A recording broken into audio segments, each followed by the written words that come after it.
इनको सत्ता चाहिए, इसके पीड़िए की बात करते हैं।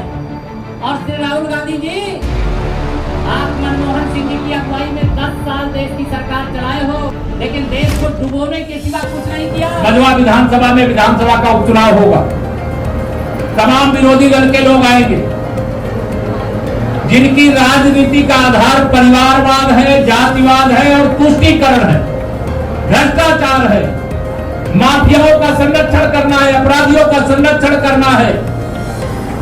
ऐसे दल के लोग आपके बीच में आते होंगे, लेकिन हमें सतर्क रहना, सावधान रहना। आप विश्वास रखना, अभी भी वर्तमान में भी देश और प्रदेश में भारतीय जनता पार्टी की सरकार है और आप सबके आशीर्वाद से आने वाले समय में भी भारतीय जनता पार्टी की ही सरकार रहेगी।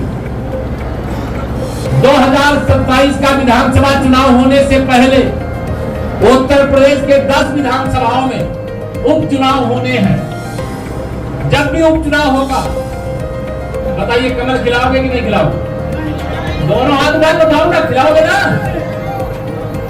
अगर आएंगे झूठ बोलने वाले, कहेंगे संविधान खतरे में है, संविधान को खतरा हो सकता है क्या? गरीब माँ बाप के बेटे के रहते हुए हो सकता है क्या?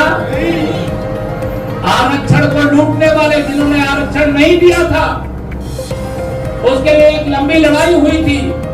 आज आरक्षण को कोई आंख नहीं दिखा सकता, कोई आंच नहीं पहुंचा सकता। ये मोदी जी की गारंटी की बात मैं आप तक पहुंचा रहा हूं। अभी वो अमेरिका जिनकी चर्चा भी हमारे असीम जी भी कर रहे थे, दुनिया के किसी देश में जाएंगे, किसी प्रदेश में जाएंगे, जा करके देश के खिलाफ विस्फोट करने का काम करेंगे। आज कहते हैं हम आरक्षण और संविधान को खतरा नहीं होने देंगे। अरे राहुल गांधी जी और श्री अखिलेश यादव जी, आज आपको अखिलेश यादव जी को तो पीडीए याद आता है, लेकिन ये उत्तर प्रदेश के मुख्यमंत्री थे, किसी को याद है कि नहीं याद है? याद है? जब ये मुख्यमंत्री थे, इनको पीडीए याद आया था क्या? आया था क्या? इनको सत्ता चाहिए, इसलिए पीडीए की बात करते हैं।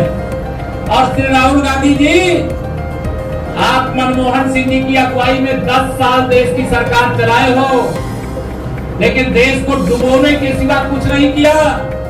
आज प्रधानमंत्री मोदी जी के नेतृत्व में आत्मनिर्भर भारत बन रहा है। दुनिया की तमाम ताकतें जो नहीं चाहते कि भारत आत्मनिर्भर बने, जो नहीं चाहते भारत की माताएं बहनें भी कमाई करें, जो नहीं चाहते कि देश के नौजवान भी आगे बढ़े, वह सब चाहते हैं कि अमेरिका में सामान बने, चीन में सामान बने, विदेश में सामान बने और भारत में बिके। लेकिन मोदी जी ने कहा है कि हम आत्मनिर्भर भारत, अर्थात हमारी, जब समाजवादी पार्टी की सरकार थी तो गुंडागर्दी थी कि नहीं थी? जोर से बताओ, थी कि नहीं थी? अभी लोकसभा का चुनाव हुआ, समाजवादी पार्टी कुछ लोकसभा सीटों में जीत गई।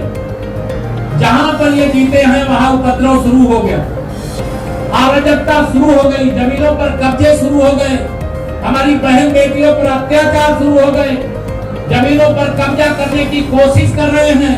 और जब पुलिस कार्रवाई करती है तो चिल्लाते हैं बड़ी जोर से कि पुलिस कार्रवाई क्यों कर रही है। मैं बताना चाहता हूं श्री अखिलेश यादव जी, ये गुंडों अपराधियों की सरकार नहीं है, उत्तर प्रदेश के 25 करोड़ जनता की सरकार। और उत्तर प्रदेश के 25 करोड़ जनता की सुरक्षा का संकल्प लेकर के हम सत्ता में आए हैं।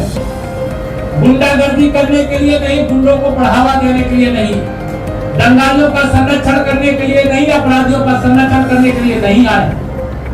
जिन लोगों ने अपराध किया उसकी जांच होती है।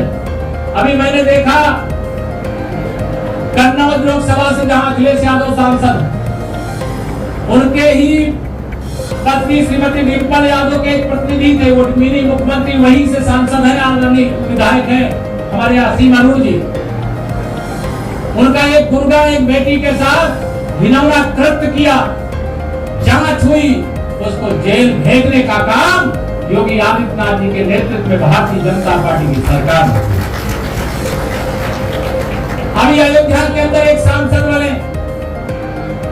समाजवादी पार्टी का वहां का पदाधिकारी एक निषाद समाज की बेटी के साथ घिनौना कृत्य किया, उसको गिरफ्तार करके जेल भेजने का काम किया और जो अवैध कब्जा था उसको हटाने का काम भी किया गया।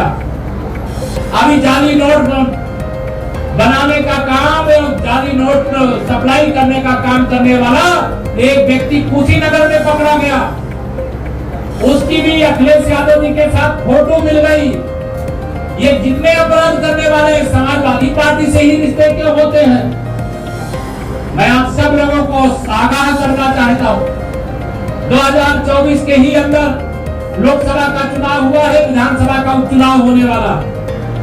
मोदी जी के हाथों को मजबूत बनाने से भारत मजबूत होगा, भाजपा के मजबूत होने से भारत मजबूत होगा।